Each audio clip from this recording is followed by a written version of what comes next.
story. This will help you to appreciate the value I place on my religion. So, I am the fourth son. And as the fourth son in an African home, many times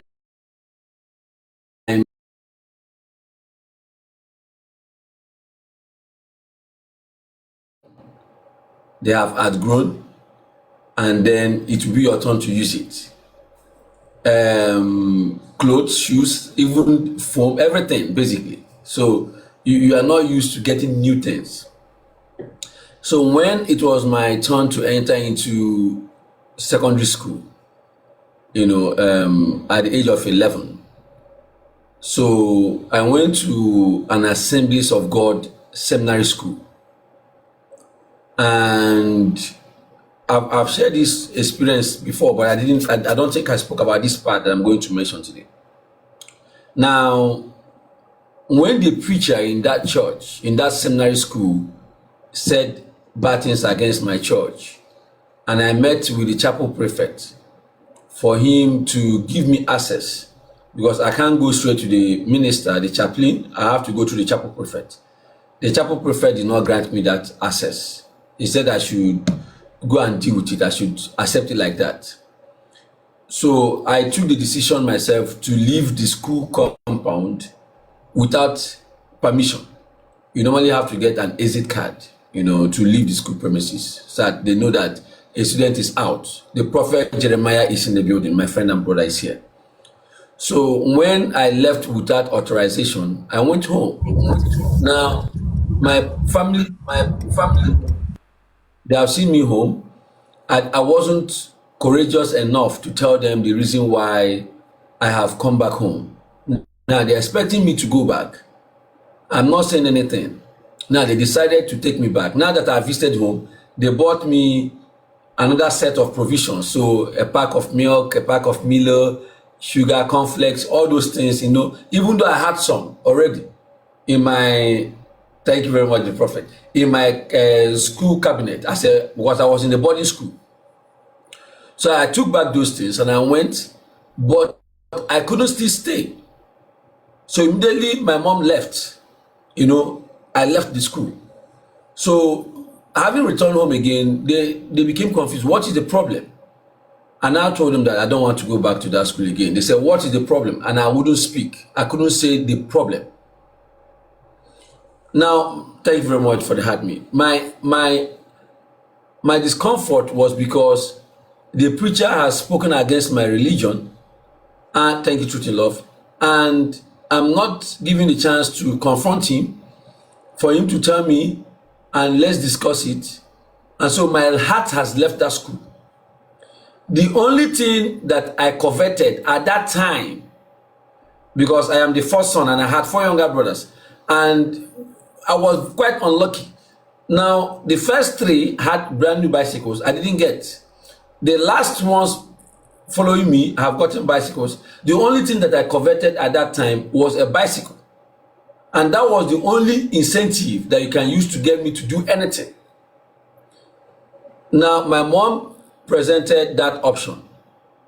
You and him, welcome to the show. Go back to this seminary school. Even the bishop of my unit where we worship prayed for me. They sent me back. He sent me back himself. I left.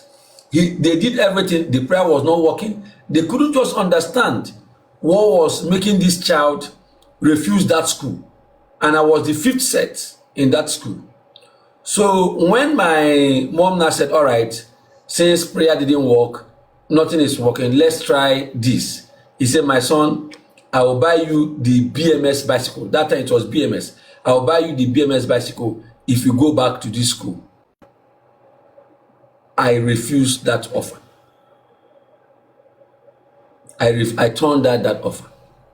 There was nothing, even as a child, no material thing could move me or to convince me not to follow my heart when I knew that my religion has been castigated, has been mocked or ridiculed in public, and I was not given the room for defense. as an 11-year-old boy. So I didn't go back to that school. This story makes you to understand how I appreciate my religion. Now, second story.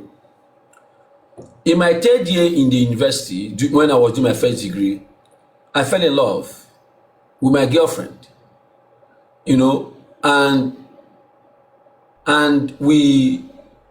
everybody in the school knew us because I have seen the pattern. You know, we hold hands in school, I carry her bag, I wait for her after lectures. You know, I'm in third year, she's in year 1. So normally in that level, you can find someone that you're going to marry. Okay? So everybody in school saw how close these guys were and thought we were going to marry. In fact, we were given the option to win the best during school socials, to win the best couple award. You know, but when they now said, King Ego, you're welcome. When they now said you need to pay something, I said, no. If I'm paying for it, then it's not an award. That means I bought it. So I declined. You know. So now we are very close. This is a relationship that after how many years, I still remember every memory of it. Everything that happened. Everything we went through. Now, just listen to this. When I was 14, that was when the prophet of our church came to Nigeria for the first time. No remorse, you're welcome. Thank you for that. The very first time. So I've taken you back now. Just remember where I've stopped. I'm now in my third year. I have a girlfriend and we love each other. But I'm not taking you back again. The prophet of our church came. He came to a city called Port Harcourt. And my dad was around that time. So we drove from Owerri to Port Harcourt to meet him. When we were traveling back to Owerri, the airport at Port Harcourt is on the Owerri road. Thank you, King Ego, for the perfume gift. So we saw the vehicle that is carrying the prophet, our prophet. And we told our dad, follow the prophet. So we followed the prophet to the airport. When we got to the airport, the prophet was told that there were some saints here who came to say goodbye to him. Nobody invited us. So the prophet came. We were two families actually. So the prophet came and he was shaking hands with all of us. When he got to my turn, he held my hand and he asked me whether I will go on a mission. So the question was, will you go on a mission to preach the gospel? I said yes, that I will go. The prophet blessed me that if I go, there will be blessings upon my family and so forth and so on. And the prophet left and we said goodbye. Now I have entered the university. A lot of things has happened in the university. I wasn't an active Mormon anymore. I'm enjoying my relationship with my girlfriend and I would love to marry her. So the next thing is that when I graduate, I will do my national service, get a job, and I can marry. I can settle down. Now, when I was doing my national service, I had a mighty change. You know, I'm cutting the long story short because I did my national service in Lagos. As a matter of fact, people normally pay to serve in cities like Lagos or Abuja. Me, I didn't pay anything. Even someone that came to me and said, come and pay money so we can work it for you so I can go and serve in Lagos. I said, no, I'm not interested. Anywhere they send me, I'll go and serve there. I'm okay with that. Now, when they were about to give the guy his call-up letter, the lady who was issuing it knows me. He said, I saw your own, Sabes, so welcome. She now didn't give the guy his own. She gave me my own first. When she looked at it before giving, she said, Lagos. So I bring it back. I said, wow, Lagos, congratulations. Now, the guy that told me he was going to work it for me to pay, got Kogi State. So I don't know if his connection, thank you very much, Sabes. If his connection was genuine, how come he didn't even get Lagos or Abuja? So apparently maybe he wanted to scam me. I don't know what happened that he couldn't get the places that he was marketing for others. Now, so I went to Lagos, and now while I was in Lagos, I had a mighty change, you know, a very spiritual experience that turned things around for me. And I have not been to church in a long time. I was not keeping to the commandments of the Lord and the principles of the church. And I started seeing that transformation. The desire to do those things, was naturally dying and things like that. And I started going to church. When I went to church, again, after a long time, I didn't even have a white shirt and a tie, because that's what we normally wear to church. I just wore a black jeans with my NYSC boots and a white t-shirt. When I went to the church, I observed everywhere. They don't know me because I'm not in a new city. But the thing about our church is that it doesn't matter where you go. The church is the same everywhere. So anywhere you go, immediately you have rights. You have rights anywhere you go. All you need to do is just move your records, and the bishop there will treat you the same way. I don't know how the church was able to do that. They don't do like this particular group. Where you're coming from is yours. No, anywhere you go is your church. It's the same. So I had an interaction with the bishop. And then we started the process, and I returned back to full activity, and then I went to the mission. Now, look at this. I had the option of continuing my life. I have graduated. I'm doing my national service, where I was doing my primary assignment. They like me. I was committed to my work. I was doing an accounting job, even though I even came from a humanities background. And they were going to retain me, but I was not interested. And that will help me to marry my girlfriend there. Now I have the option to choose your girlfriend or to leave her for 2 years and go and preach the gospel. Very tough decision. Very tough decision. In fact, many of my friends were disappointed and they couldn't understand why I would sacrifice that relationship to go. So when I now left for my mission, 2 years later, I think in my second year of missionary work, by that time she has finished school, because by the time I have done my NYC 1 year and 2 years mission, she now had to, and before that, so when I was not getting ready for my mission, all those things that we used to do, we couldn't do them anymore.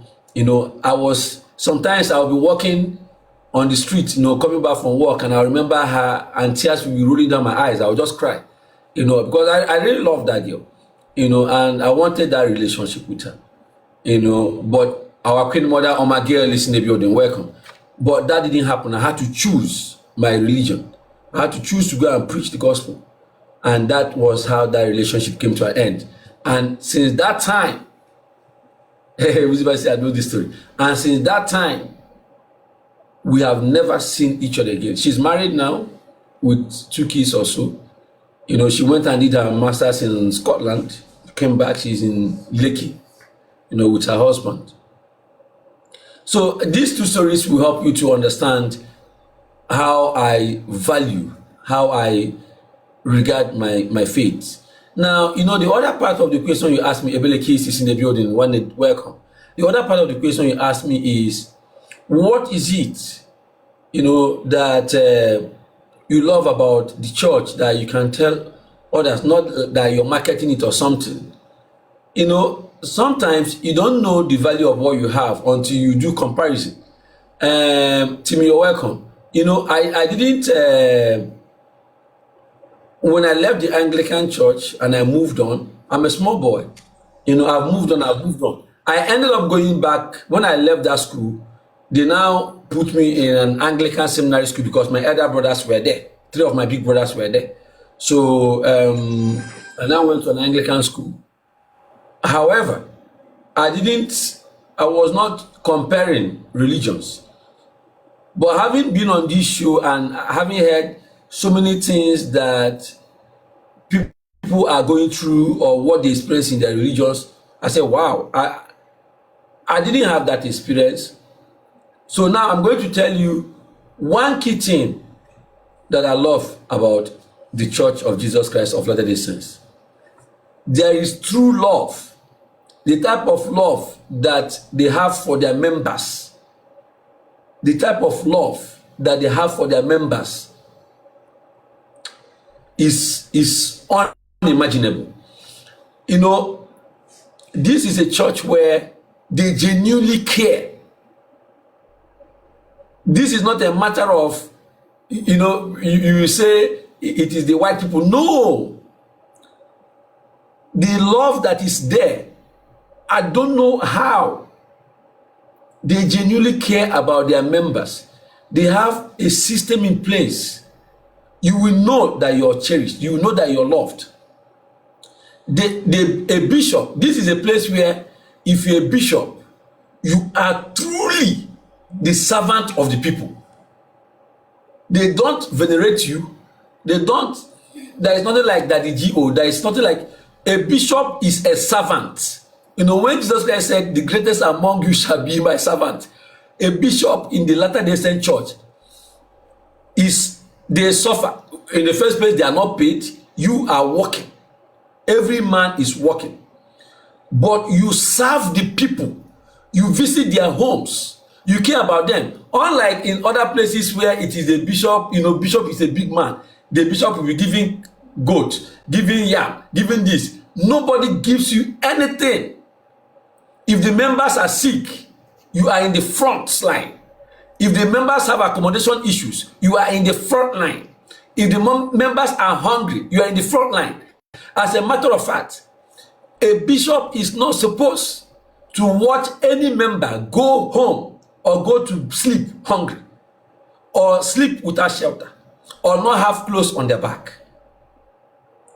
So they have that system in place that if you're a bishop, you will be extremely humble for you to serve the people.